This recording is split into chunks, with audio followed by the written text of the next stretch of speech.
Massive money mistakes that people make in their 20s that you do not want to repeat. And this isn't one of those, don't buy an iPhone, buy an Android bullshit. Like, if you make these mistakes early, you will have to pay for them for years. The good thing is that you can avoid them very easily. Number one, underspending on education and overspending on status. When you're in your 20s, you probably aren't balling. And the amount of people on Instagram I see with their check mark that they bought in front of a Lambo that they whatever, like, we all get it. They're full of shit. We understand. The people who matter are not impressed. If I wear a $200,000 watch, all the buddies that I have don't give a shit. The guys who are ahead of you, they want to see you eating shit, living poor, learning, and hustling. You driving around in your new Rolls or Benz or whatever, and you're maxing out all of your expenditures so you can flex to other 20-year-olds is stupid. Now, you should take that same money and plow all of that into your own ability to earn more money. And that's what somebody who's ahead of you is going to look back and give you that status and respect for. Like, you can get status in your 20s from people who are ahead of you if you're doing the right stuff. If you show that you're on the wrong path, they automatically think, they're like, he doesn't get it, or she doesn't get it. They'll never associate with you until you understand the lesson. 3 is that you save money.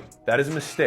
Hear me out. You want to save money in your 20s, but not actually save it. You want to not spend it or blow it on shit, and you want to put it into a separate account, but that money you want to invest, not dollar cost averaging S&P or whatever it is. You can do that by all means. It's a great way to have some money later. But if you want to become filthy rich, which is hopefully, what Motivation is here to do, you want to invest that money into you and your earning capacity. Right now, you make so little that the money doesn't matter. So if you save $500 a month, save $1,000 a month, you can put that into the calculator and look what it's going to be in 70 years. And cool. One, it doesn't factor in inflation. So when people see that they're going to be worth $4 million in 60 years is also worth $1 million today. Think about how much more you'll get back if you spend $10,000 this year and then you double your earning capacity or you triple your earning capacity. Instead of saving money to invest in assets, invest in the number one asset, which is you, and increasing your earning potential. Number 4, decide how much you're going to invest first before you spend money. Prioritization comes from that's literally prior. It comes first, right? It's that you take the money off the top and you say, this money has been prioritized for my learning, my education. And then whatever you have left, that you can spend. All that money, that account, you can let it stockpile up, and then you see something that you want to learn and then deploy the capital. Not, what do I have left at the end of the month? Can I afford it?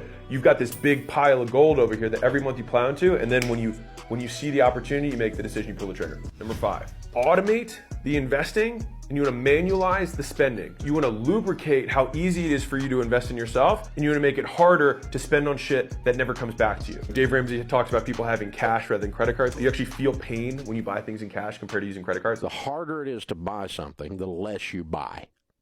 The only money that even hits your account is the money that you're allowed to spend. The other money you've already allocated out to the other things. So you have your rent account maybe, and then you've got your personal investing account, SME. You've got your food and your car money, whatever. Number 6, don't go shopping. Let's be real. You don't need another set of sneakers. The idea that someone says, I'm going to go shopping, they have no agenda, it just means I'm going to waste money today. Stick with the lists that you already have pre-approved in terms of your budget. This is my list. These are my groceries. This is whatever. And if it's not on the list, you don't buy it. It's a very simple habit, but that will pay dividends for the rest of your life. Number 8, people live with the wrong people. They have terrible roommates who break things, who go out drinking, who are late on rent. These are all things that'll distract you from the thing you're trying to do. That's level 1 worst type of roommate. Above that, you've got people who are responsible, etc., but they don't have the same goals as you. They will speak over you their limiting beliefs, and they will oftentimes not actually root for you, and they will kind of undercut you when you're on this path, which is probably different than them. And the thing is in the beginning, what becomes success looks like failure. You're learning. You're not earning. They're already pulling their earning trigger. They're bragging on the fact they make 70 grand a year.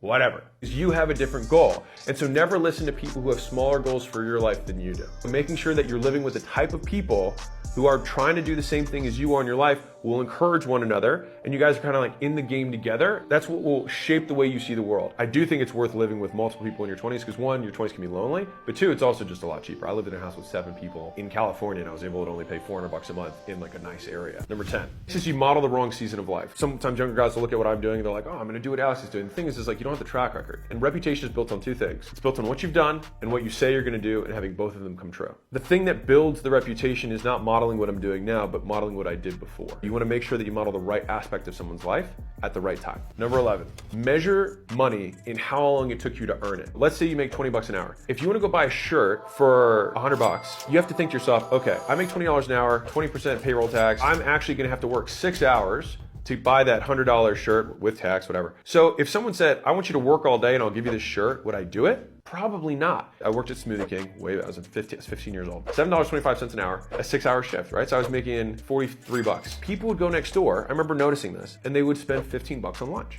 I was like, so you have $36 after taxes for coming to work today, and 15 of that is you going to lunch next door. So you're working 6 hours for 20 bucks. Number 12, get competitive with money around what you're saving, not what you're making. So I told you, this is a season of learning, not season of earning. To know what you're gonna learn, you have to budget towards your investment. Rather than thinking I'm making $5,000 a month and spending $5,000 a month, meaning I'm profiting personally zero, say I'm saving $2,500 this month to invest in me. I've had people who I know have been making hundreds of thousands, even millions of dollars a year and have nothing. They blew everything. And so make your PR, your personal records, around what you're able to put into that bank account every month. Number 13, check your account every single morning. Until I started doing it, I stayed poor. I didn't want to look at my bank account because it would hurt my feelings. Seriously, I would look at it and I would just feel poor. But that's okay. You have to confront reality in order to change it. Man, money's pouring out of this thing left and right. Once I got a pulse on it, I knew Tuesdays is when I pay for this. Thursdays is when I pay for this. It's a habit that once you learn it, it's hard to forget. And I promise you, just like losing weight, if you get someone to measure the weight every day, get someone to measure the bank account every day, it'll improve.